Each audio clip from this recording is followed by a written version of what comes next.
Que la paix soit sur vous les Gaulois et les Gauloises, courageux résistants et opposants à la dictature sataniste qui bientôt ne sera plus mondiale mais locale et qui pour finir disparaîtra totalement de la surface de la Terre. Alors je reviens encore sur le sujet de À bout de souffle et du corbeau. Écoutons À bout de souffle. Pour passer pour le Mahdi, ça c'est la plus grosse économie. Il n'y a que les diables pour faire ça de toute façon. À force d'un argument ou d'un texte, des coups bas comme de s'attaquer à la personne, de faire d'avoir le mauvais soupçon alors que le prophète a des bons soupçons, de calomnier. Comme je dis, moi, on m'a carrément dit que j'ai falsifié un bouquin pour me faire passer pour le Mahdi, et ça c'est la plus grosse économie. Donc moi j'aurais calomnié À bout de souffle, puisqu'il y a que moi qui ai dit ça, parce que j'aurais dit qu'il avait écrit un texte. Je n'ai jamais dit ça. Je me suis excusée d'un soupçon que je n'avais pas énoncé. Donc là, À bout de souffle me traite de calomniatrice, dit que je le calomnie et que je lui fais des coups bas, parce que, à cause de quoi? À cause de mes excuses. Puisque au final, tout ce que j'ai fait en public, c'est m'excuser de l'avoir soupçonné à tort. Mais je l'avais soupçonné sans rien en dire. Et là, il me traite de calomniatrice à cause de mes excuses publiques. C'est quand même incroyable, quoi. Comment dans sa tête, il peut arriver à retourner des excuses pour des soupçons que je n'avais absolument pas énoncés verbalement. Donc les excuses étaient publiques et les soupçons étaient privés. Les soupçons, je les avais pas partagés avec qui que ce soit. Et les excuses sont publiques. Et il retourne ça pour me traiter de calomniatrice. Donc moi, je le calomnierai en l'accusant d'avoir de se poser en auteur d'un texte dont il n'est pas l'auteur, alors que je n'ai jamais dit ça. J'ai dit le contraire. J'ai dit que je m'étais trompée et que j'avais cru ça, mais je l'avais pas dit. Donc comme quoi, il faut jamais s'excuser en public, hein, faut croire, puisque ça c'est retourné en, c'est inversé. Le truc est inversé. Donc je sais pas, je suppose qu'il y a un petit chétan là qui lui souffle à l'oreille. Mais Lucia t'a calomnié, elle t'a fait un coup bas, hein. Lucia c'est Cain, hein. Toi t'es Abel et Lucia c'est Cain. Il doit y avoir un petit diable là qui lui chuchote à l'oreille que je suis la méchante qui l'ai calomnié, alors que tout ce que j'ai fait c'est m'excuser. M'excuser d'un soupçon. Juste d'un soupçon, rien de plus. Il n'y a que les diables pour faire ça, de toute façon. Il y a que les diables? Oui. Bon. Donc, non, on parle, nous, d'arguments. Donc, en fait, on parle d'arguments. Il y a une très bonne vidéo qui vient d'être faite par le frère Al-Misbah, qui prouve que, enfin, il le cite, hein, que selon le livre condensé là, le livre condensé du rappel, hein, le rappel condensé, machin, bon, le père de Jésus, c'est Joseph. Donc ça, si c'est pas en contradiction avec le Coran, c'est en contradiction avec quoi? C'est en contradiction avec le Coran.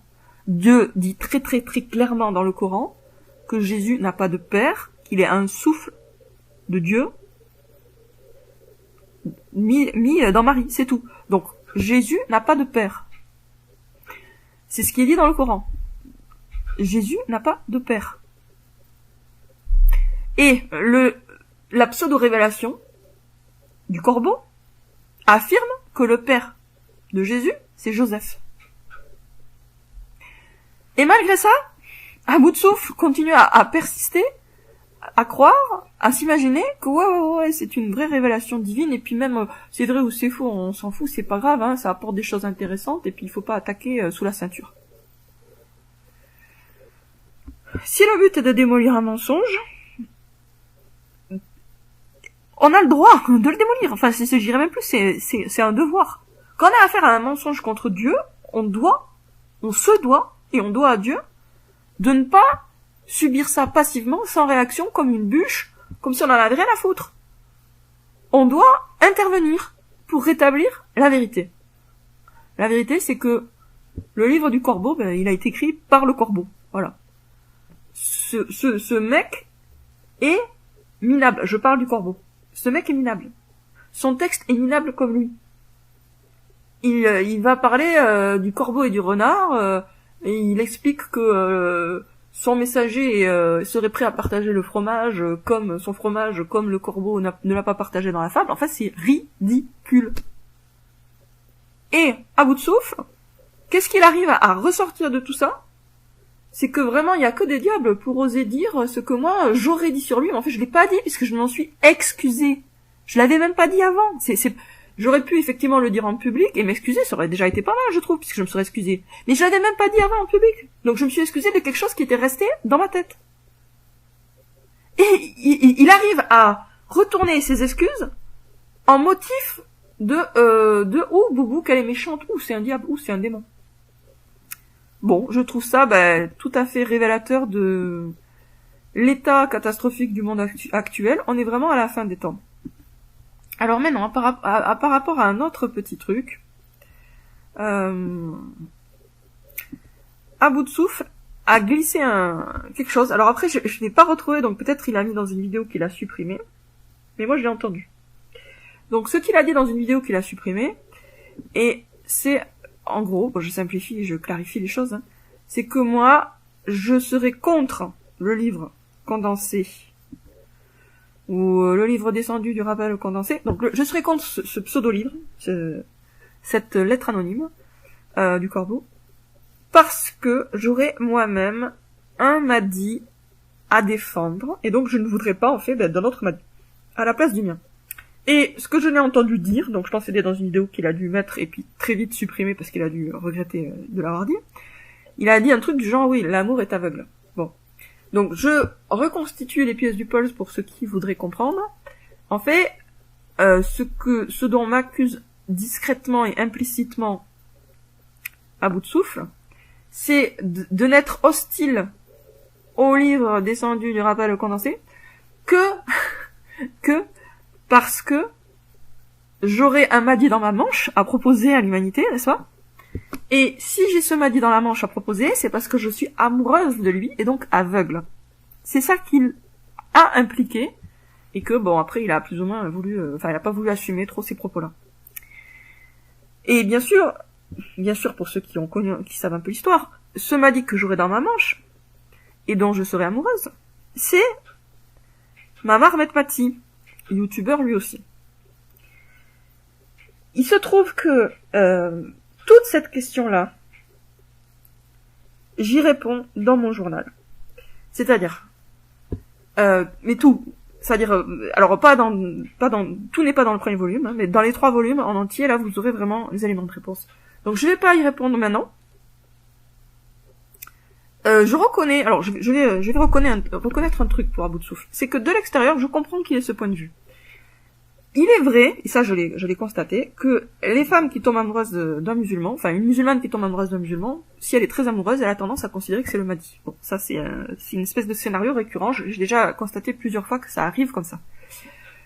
Il se trouve aussi que moi, effectivement, je n'ai jamais dit clairement que Mamar est le Mahdi ou sera le Mahdi, je l'ai jamais dit en public, mais j'ai pensé très fort qu'il le sera, si fort qu'il y a des gens qui ont compris. De plus, il y avait quelqu'un avec qui j'avais une conversation privée, à qui je l'ai dit, parce que c'était un moment où, j'étais sous le coup de prise de conscience, on va dire. Et donc j'ai pas vraiment calculé, je savais pas en fait à qui je parlais, et cette personne après elle a fait une capture d'écran, et du coup elle a fait une vidéo. Donc moi j'ai jamais dit publiquement que Mamar Metmati sera le Mahdi, mais c'est vrai que j'ai dit des choses qui pouvaient être interprétées comme allant en ce sens. Ça c'est vrai. Que je le reconnais. Après, ce que j'ai dit aussi, pour le coup, très très clairement, c'est que ce Mamar Metmati, je l'aimais. Ça, je l'ai dit en 2019. Donc, la combinaison des deux informations, effectivement, elle peut donner... c'est assez facile de se dire, bon ben voilà, elle croit que c'est le Mahdi, parce qu'elle est amoureuse de lui. Et ça, c'est vrai, c'est un scénario classique. Donc, jusque-là, je comprends très bien que à bout de souffle croit à ce scénario, parce que finalement, c'est un scénario qui est naturel. Enfin, presque banal, quoi. C'est naturel et presque banal. Cependant, j'attire l'attention et de à bout de souffle et de vous, chers Gaulois et chères Gauloises, sur quand même, un écart qu'il y a entre ce scénario classique où une femme amoureuse prend le mec qu'elle aime pour le Mahdi, ça c'est scénario classique, et mon histoire avec Mamar. Alors, en quoi ça s'écarte? En quoi c'est différent? Eh bien, quand on est amoureuse d'un homme et qu'on pense que c'est le Mahdi, on cherche pas à détruire son image en déballant sur la place publique des secrets embarrassants. Or, c'est ce que j'ai fait en 2019. Alors, peut-être qu'à bout de souffle, je dis, que j'ai fait ça sur un coup de tête, mais que depuis je me suis repenti, j'ai regretté, et que donc je serai de nouveau dans l'optique de vouloir construire l'image de Mamar pour en faire un Mahdi crédible, si vous voyez ce que je veux dire. C'est-à-dire que je serai un peu son attaché de presse, et que je serai là je voudrais en fait le badigeonner d'or, enluminer sa statue pour le rendre crédible en tant que Mahdi bien guidé. Et ça, c'est plausible comme scénario, mais ce n'est pas la vérité. Pourquoi? Parce que dans mon journal, qui va donc très bientôt sortir si Dieu le veut, vous verrez que je suis sans pitié avec Mamar. Sans pitié. C'est-à-dire que je dis des choses qui ne sont vraiment pas, mais alors vraiment pas, ce qu'on peut attendre de quelqu'un qui cherche à redorer le blason de quelqu'un. Vous voyez? Et pour que vous compreniez encore mieux ce que je veux dire par là, je vais vous lire 2 petits passages de mon journal et vous comprendrez mieux. Donc ça, c'est un passage de la page 53, enfin, peu importe, du début du journal. Je veux me présenter en entier, car c'est la seule manière d'en faire autant pour Mamar.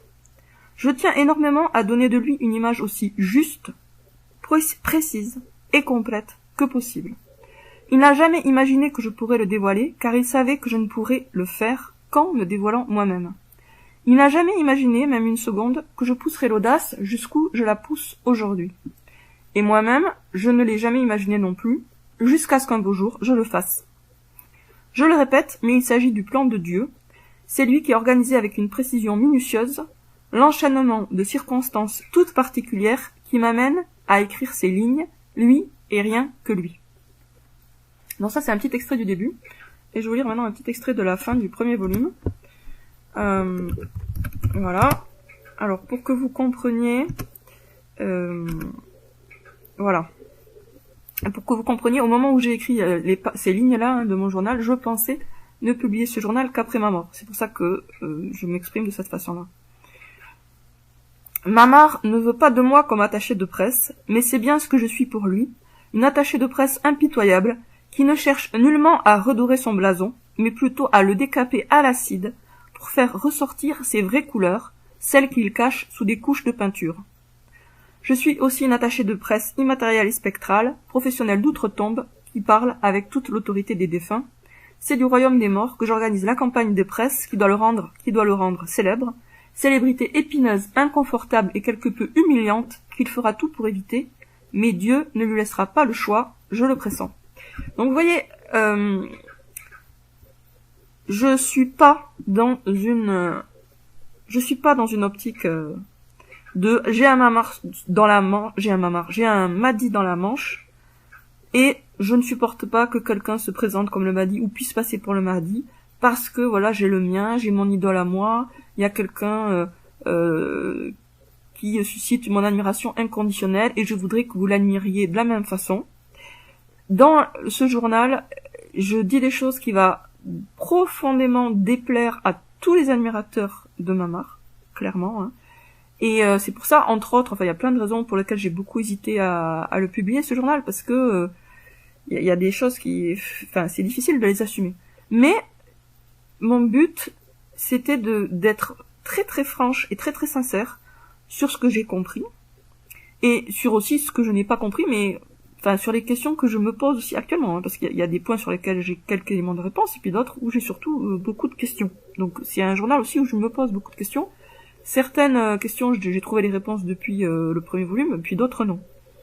Donc c'est pas du tout ce que croit à bout de souffle, qui prétend avoir le bon soupçon, mais en réalité il a le bon soupçon que pour le corbeau. Il a le bon soupçon pour son corbeau, il n'a pas le bon soupçon pour les personnes qui dénoncent les incohérences de son corbeau.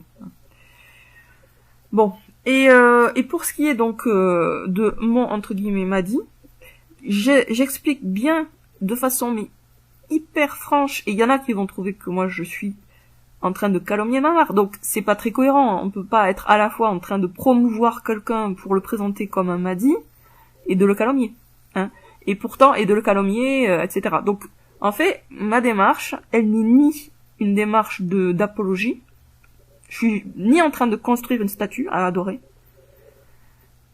enfin, ce que je fais en fait tout simplement, c'est dire les choses, raconter ma vie et mes pensées au fur et à mesure. C'est pour ça que c'est un journal, hein. C'est pour ça que j'ai appelé ça un journal, c'est que ça correspond vraiment à mes pensées et à ma vie, quasiment au jour le jour. Voilà. Donc vous verrez ce qui s'est passé pour moi et les prises de conscience auxquelles je suis arrivée, les questions que je me suis posées, etc., les signes que j'ai eus dans un sens, dans un autre. Vous verrez tout.